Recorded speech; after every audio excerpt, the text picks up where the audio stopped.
உறவுகளுக்கு வணக்கம். மதுரை சேர்ந்த வாடிப்பட்டி ஞானசேகரம், விருதுநகர் மாவட்டம் வெள்ளூர் பகுதியை சேர்ந்த தம்பி வேல்முருகன் இருவரும் சேர்ந்து வெள்ளூர் ஊராட்சியை கலாய்வு செய்திருக்கிறாங்க. அது கிட்டத்தட்ட ஒரு 4 நாளைக்கு முன்னாடி நடந்த நிகழ்வு. அந்த நிகழ்வு குறித்ததான விஷயங்களை செய்தியாளர்கள் சந்திப்பில் சொல்லியிருக்காங்க. அதில் என்னென்னலாம் முறைகேடு அவங்க கண்டுபிடிச்சாங்க அப்படிங்கிற டீட்டெயில் அவங்களே பேசியிருக்காங்க. ஸோ அந்த டீட்டெயில் தான் நம்ம இன்றைக்கி அந்த வீடியோவாக நம்ம பார்க்க போகிறோம். இந்த வீடியோ பார்க்குற உறவுகளுக்கு நம்ம சொல்லிக்கிற விஷயம் என்ன அப்படிங்கிறீங்கன்னா, நீங்களும் உங்கள் ஏரியாவில் தகவல் பெறும் உரிமை சட்டத்தை பயன்படுத்தி இது போன்ற ஆய்வுகளை நீங்கள் மேற்கொள்ளணும் அப்படிங்கிறதையும் நான் கேட்டுக்கிறேன். வாங்க வீடியோக்குள்ளே போகலாம்.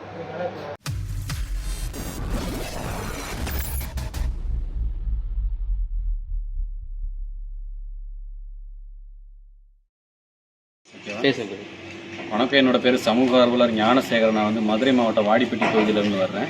இவர் என்னோட ஆர்டி கிளாஸில் பயிற்சிக்கு வந்திருந்தார். அப்போ நான் சொல்லிக் கொடுத்தேன். இந்த மாதிரி தொடர்ச்சியாக முறைகேடு நடக்குது, எங்கள் ஊரில் வெள்ளூரில் கண்டுபிடிக்கணும் அப்படின்னு சொன்னதில் எனக்கு நான் இங்கேருந்து பயணித்து வந்தேன். இங்கே வந்ததில் பார்த்தோம் அப்படின்னா கரெக்டாக 12 மணிக்கு நாங்கள் கலாய்வுகளை ஆரம்பித்து கிட்டத்தட்ட 4 மணிக்கு நாங்கள் 4:30 மணி அளவில் நாங்கள் ஆய்வுகளை முடித்தோம்.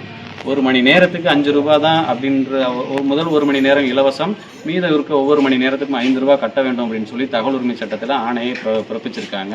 அந்த நேரத்தில் இங்கே பார்த்தீங்கன்னா இந்த 4 மணி நேரத்துக்கே பார்த்தீங்கன்னா ஒவ்வொரு காமணி நேரத்துக்கும் 5 ரூபாய் வீதம் வசூல் பண்ணியிருக்காங்க. அதுக்கான ரசீது தான் இந்த ரசீது. இதில் முக்கியமாக நாங்கள் ஆய்வு செஞ்சதில் நாங்கள் பார்க்கப்பட்டது என்ன அப்படின்னா, குறிப்பாக ஜல்ஜீவன் திட்டத்தில் 98 குழாய்கள் இங்கே போடப்பட்டிருக்கு இந்த வெள்ளூர் கிராமத்தில். அந்த குழாய்களுக்கு பார்த்தீங்க அப்படின்னா 4 லட்சம் ரூபாய் கோட் பண்ணி அதை எஸ்டிமேட் போட்டு ஃபைனல் பண்ணி முடிச்சிருக்காங்க. அதே மாதிரி அதே மாதத்தில் 23ஆம் தேதி 3வது மாதம் 2020 அந்த வருடத்திலே பார்த்தீங்க அப்படின்னா 100 குழாய்க்கு கோட் பண்ணியிருக்காங்க. என்ன அமௌண்ட் கோட் பண்ணியிருக்காங்கன்னா, வெறும் 2 குழாய் தான் வித்தியாசம் இந்த 98க்கும் இந்த 100க்கும். அதுக்கு பார்த்தீங்கன்னா 5 லட்சம் ரூபா கோட் பண்ணி செலவின கணக்கு காமிச்சிருக்காங்க.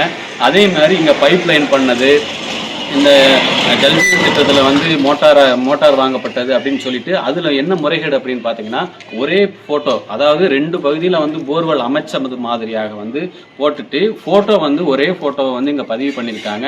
கிட்டத்தட்ட ஒரு 4 லட்சம் ரூபாய்க்கு இங்கே போட்டதில் அந்த போர்வெல்லும் உட்பட வருது. அப்படி வரும்போது என்ன பண்ணுறாங்கன்னா, ஒரு குழாயை காமிச்சு 2 இடத்துல பில்லு போட்டிருக்காங்க, சட்ட விரோதமாக நடத்திருக்காங்க. அதுக்கு அடுத்து பார்த்தீங்க அப்படின்னா, இங்கே செல்வம் அப்படின்றவர் குறிப்பிட்ட இந்த கிராமத்தை சார்ந்த என்னன்னு எங்களுக்கு தெரியல, இந்த பில்லுல வரிசையா தொடர்ச்சியா வர்றாரு. அவர் என்ன செய்யறாருன்னா, இங்க முறைப்படி ஒரு டெண்டர் விடணும் அப்படின்னா ஒரு விளம்பரம் தெரியப்படுத்தணும், ஊராட்சி நிர்வாகத்தால் ஒரு விளம்பரம் கொடுக்கணும். அதுல நம்ம ஒப்பந்தக்காரர்கள்லாம் நாங்க விருப்பப்படுறவங்க கோட் பண்ணி அமௌண்ட் தருவாங்க. அதுல யாரோட அமௌண்ட் கம்மியாக இருக்கிறதோ அவங்களுக்கு தான் இந்த டெண்டரை விடணுன்றது சட்டமா இருக்கும் பொழுது இவங்க குறிப்பிட்ட அந்த செல்வத்தோட இதை மட்டுமே அங்கீகரிக்கிறாங்க. அந்த செல்வத்தோட ஒரு பில்லு காட்டுறாங்க, ஒரு எஸ்டிமேட் பில்லு காட்டுறாங்க. அந்த எஸ்டிமேட் பில்லில் பார்த்தீங்கன்னா ஜிஎஸ்டி நம்பர் போட்டிருக்கு. அந்த ஜிஎஸ்டி நம்பரை நாங்கள் வெரிஃபிகேஷன் பண்ணுறோம். அந்த ஜிஎஸ்டி நம்பர் ஃபேக், இப்படி ஒரு நம்பரே இல்லை அப்படின்னு பதிவில் வருது. அதே மாதிரி இன்னைக்கு 2026 காலகட்டத்தில் டின் நம்பர் யூஸ் பண்ணுறாங்க, இங்கே ஒப்பந்ததாரர் யூஸ் பண்ணுறாங்க. அதில் கோட் பண்ண அமௌண்ட்டை நிராகரிக்கிறாங்க இவங்க. அப்படி அந்த டின் நம்பரை நம்ம செக் பண்ணும்போது அதான் 2026 டின் நம்பரை க்ளோஸ் ஆகி முடிஞ்சிருச்சு. அந்த டின் நம்பரில் தான் பில் புக்கு நிறைய வச்சுருக்காங்க, ஒப்பந்ததாரர் கொடுத்ததா சொல்லி.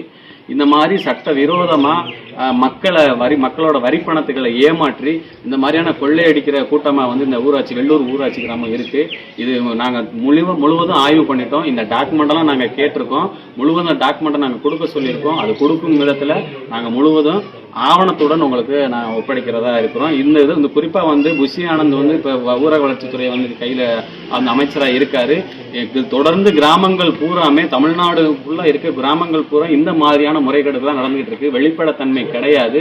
நீங்கள் டிரான்ஸ்பரன்சியாக இருக்கணும்னு சொல்கிறீங்க, இங்கே எந்த ஒரு டிரான்ஸ்பரன்ஸுமே கிடையாது. ஒவ்வொரு ஊருக்கும் தனி அந்த ஏற்கனவே இருக்கப்பட்ட பிடிஓ அவர்கள்லாம் மாற்றப்படணும். இது சார்ந்த டிஆர்டிஏல இருக்கக்கூடிய உயர்மட்ட அதிகாரிகள்லாம் டிரான்ஸ்ஃபர் பண்ணணும். நீங்கள் ஆட்சி மாற்றம் ஆயிடுச்சு. இங்கே பார்த்தீங்க அப்படின்னா எந்த அதிகாரி மாற்றமும் மாறலை.